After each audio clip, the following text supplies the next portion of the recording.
Autre discipline qui marche bien au Maroc, c'est le karaté. Même si ce sport n'est pas encore discipline olympique, le karaté marocain affiche déjà ses ambitions sur la scène internationale.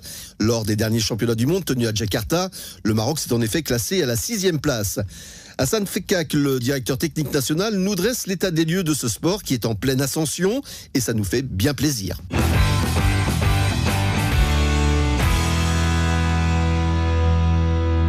Je suis donc en compagnie de Hassan Fekak, qui est le directeur technique national de la Fédération royale marocaine de karaté. Hassan, bonjour. Bonjour, c'est Karim. Bonjour les auditeurs de Atlantique Radio. Si on fait aujourd'hui le point sur la situation du karaté marocain, on peut dire qu'il se porte plutôt bien au regard des derniers championnats du monde. Eh bien oui, c'est Karim. Le karaté marocain a permis au Maroc cette année d'avoir un titre de champion du monde, une médaille d'or au championnat du monde qui a eu lieu à Jakarta en Indonésie au mois de novembre 2015, donc il n'y a pas très longtemps, et 2 titres de vice-champion du monde, 2 médailles d'argent.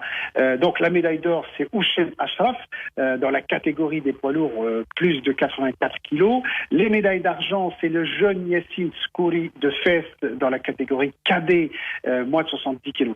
Et bien sûr, l'autre médaille d'argent aussi, de la petite jeune qui monte très bien, Khaoula Ahmed, de la ville de Fès, et qui a vraiment permis au Maroc, et je pense au karaté marocain, d'apporter 3 médailles mondiales pour le sport marocain. Alors comment vous expliquez justement cette progression du karaté marocain aujourd'hui ? C'est très très très simple, il n'y a pas de secret, c'est travail, travail, travail. Beaucoup de rigueur, beaucoup de sacrifices, beaucoup de solidarité entre nous, parce que le karaté, c'est une grande famille. Donc, heureusement, il y a beaucoup de gens qui travaillent dans les coulisses, et je le précise, qui travaillent pour la plupart bénévolement. Il y a les parents de ces enfants-là qui sont là, qui soutiennent. Il y a aussi les professeurs des clubs qui ne lâchent rien. Et main dans la main, on a réussi en peu de temps de faire du karaté marocain la 6e nation au monde. Là, au championnat du monde, le Maroc était classé 6e sur 91 nations participantes à Jakarta. C'est formidable, c'est super pour notre jeunesse, c'est super pour notre sport. De l'autre côté, j'ai envie de dire mais j'ose pas le dire, on souffre parce que si je compare la fédération de karaté qui peut-être classée première par rapport à toutes les fédérations sportives marocaines, parce que c'est la seule qui qui a ramené 3 titres mondiaux pour le Maroc. Je ne parle pas des médailles méditerranéennes, africaines et dans les tournois internationaux. Là, on les compte plus, franchement, chez nous au karaté. Je parle des championnats du monde officiels. C'est la fédération qui rapporte beaucoup de médailles pour le Maroc. Et quand on regarde le budget en face, c'est des petits bouts de ficelle en comparaison par rapport aux pays que nous rencontrons, je dirais, sur la scène mondiale. Et quand je parle des pays, pas uniquement les pays européens, il y a des pays tels que l'Iran, l'Azerbaïdjan, l'Égypte, ils ont des budgets énormes pour préparer leurs athlètes. Et nous, avec des petits bouts de ficelle, parce que c'est malheureux que ça reste encore le point central, on arrive à faire, j'ai envie de dire, des miracles. Mais il n'y a pas de secret, c'est du travail. Il n'y a pas d'autre mot. Du travail, beaucoup de rigueur, beaucoup de transparence.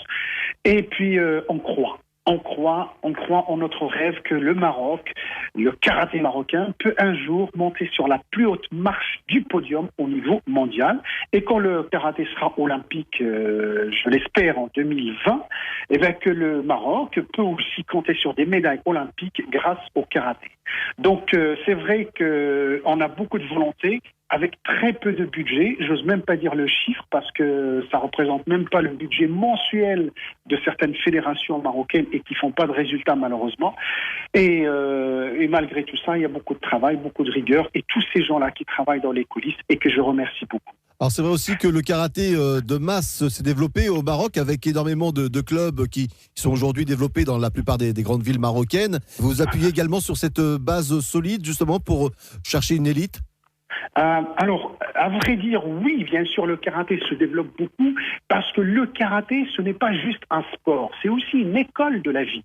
L'enfant, quand il intègre un club de karaté, la première des choses qu'il va apprendre et qu'il va intégrer, c'est le respect. Le respect de ses partenaires avec qui il s'entraîne, le respect de son professeur, et puis le respect de lui-même. Et quand il arrive à comprendre le respect de lui-même, ben, il s'engage davantage et avec beaucoup plus de, j'ai envie de dire, d'authenticité, avec beaucoup plus de panache dans ses études, dans son travail et dans la construction de sa vie. Moi, je vais vous dire, on a un président formidable à la fédération. Je vais vous dire pourquoi. Parce qu'il nous dit, notre objectif, c'est pas juste de former des champions et d'avoir des médailles. C'est bien d'avoir des médailles, mais il faut bien garder en tête que nous formons des hommes et des femmes de demain qui vont prendre les relais dans différents domaines. Donc, il faut qu'on utilise l'aspect éducatif de la discipline du karaté pour participer à la formation des citoyens de demain. Et en effet, le karaté est très attrayant par son aspect, par son cadre, je dirais aussi sa pratique, et qui attire de plus en plus de jeunes. Et j'espère qu'ils seront encore plus nombreux, parce que pour moi, le karaté, c'est pas juste une discipline sportive, c'est une école de la vie. Et la preuve, c'est que certains pays, comme le Japon, comme la France, comme plein d'autres pays, on en fait un élément intégré dans la scolarité et dans les études universitaires. Au Japon, la plupart des pratiquants sont des étudiants universitaires parce qu'ils ont intégré le karaté à l'école, au collège, au lycée et dans l'université. Et j'espère qu'on arrivera un jour à faire la même chose au Maroc. Alors c'est vrai que le Maroc excelle notamment dans la discipline du kata qui nécessite aujourd'hui beaucoup de rigueur et de concentration. Le kata qu'on appelle forme, c'est-à-dire le travail synchronisé. Et c'est vrai, nous avons la petite jeune Aya Nasseri qui a fait 5e au championnat du monde, ce qui est formidable. Nous avons la petite Sana Aguilmem qui a fait médaille d'argent au championnat méditerranéen, qui a raflé pas mal de titres internationaux.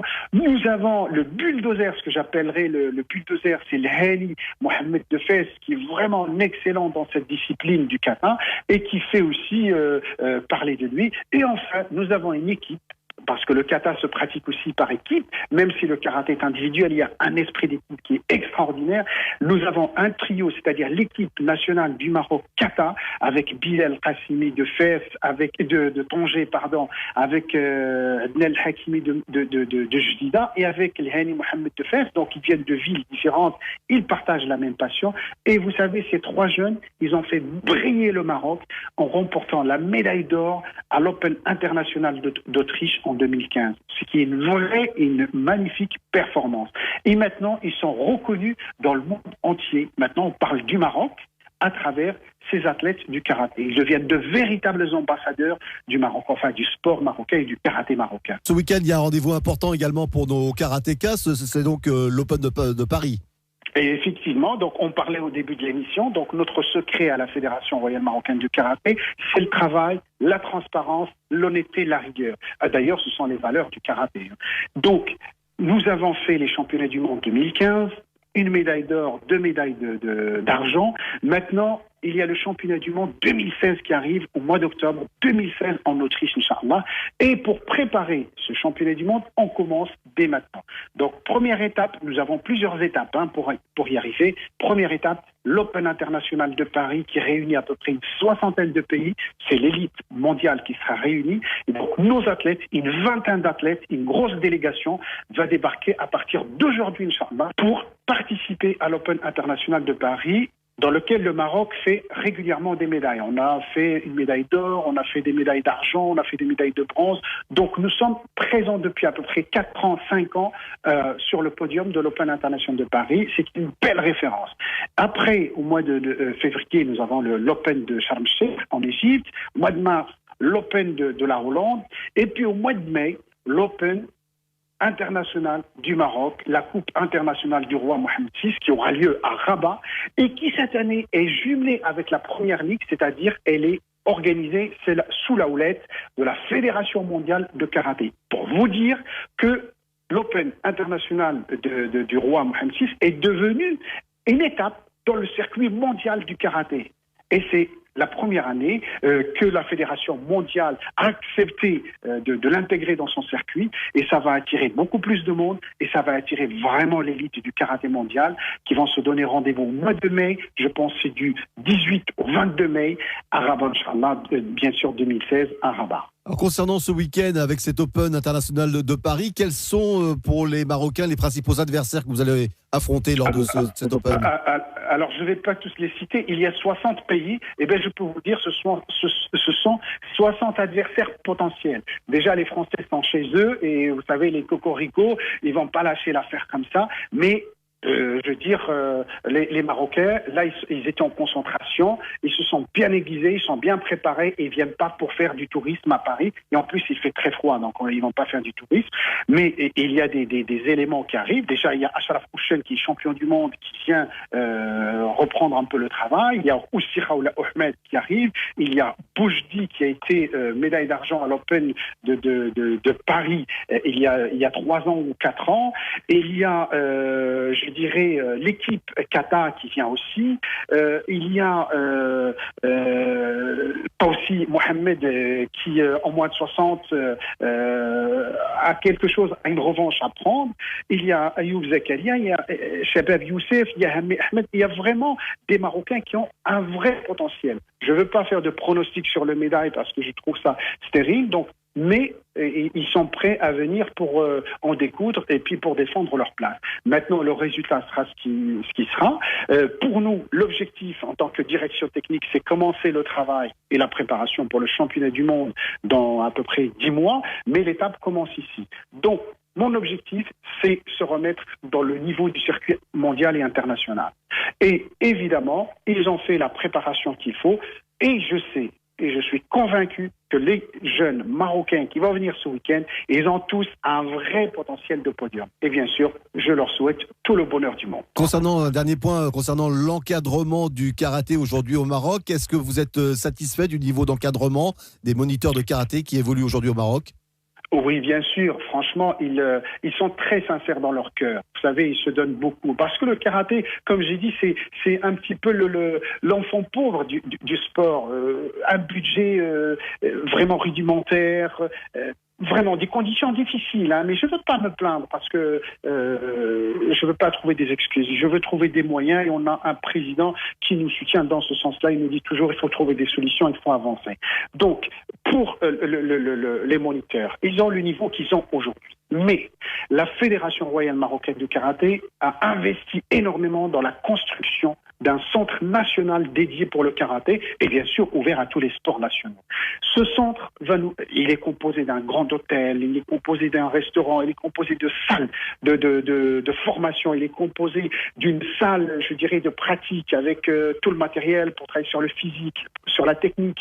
Il est vraiment doté d'éléments pour former à partir de cette année 2016 nos professeurs. Parce que la formation est le chaînon manquant au Maroc et pour le sport marocain. Vous savez, c'est Karim, il n'y a pas de formation vraiment pour les moniteurs de sport au Maroc. Je ne parle pas des professeurs des collèges, des lycées, etc. Je parle des clubs privés. Il n'y a pas de formation. Il y a des formations techniques, bien sûr, mais ce n'est pas suffisant. Donc, à partir de cette année, nous proposons à nos professeurs un diplôme d'instructeur fédéral, un diplôme qui va leur donner les outils en matière d'anatomie, de physiologie, de législation, de communication, de pédagogie et de psychopédagogie pour qu'ils puissent accueillir et former à leur tour leurs adhérents et les entraîner dans les meilleures conditions en ayant les meilleurs outils et les meilleurs, je dirais, les outils qui résultent des dernières recherches scientifiques dans le domaine de l'éducation sportive. Et donc, à partir de cette année, on va lancer les formations en partenariat avec le ministère de la Jeunesse et des Sports, en partenariat avec l'Institut Moulay Rachid, pour que nous, professeurs, puissent avoir les outils pour aller plus loin dans leur enseignement et puis pour prodiguer un enseignement de qualité parce qu'il en faut. Et j'espère que d'autres fédérations se joignent à nous pour justement former leurs animateurs et leurs professeurs. Hassan Fekak, je vous remercie d'avoir été avec nous et on vous souhaite plein de bonnes choses pour l'Open international de Paris. Merci Karim, je vous tiendrai au courant avec plaisir.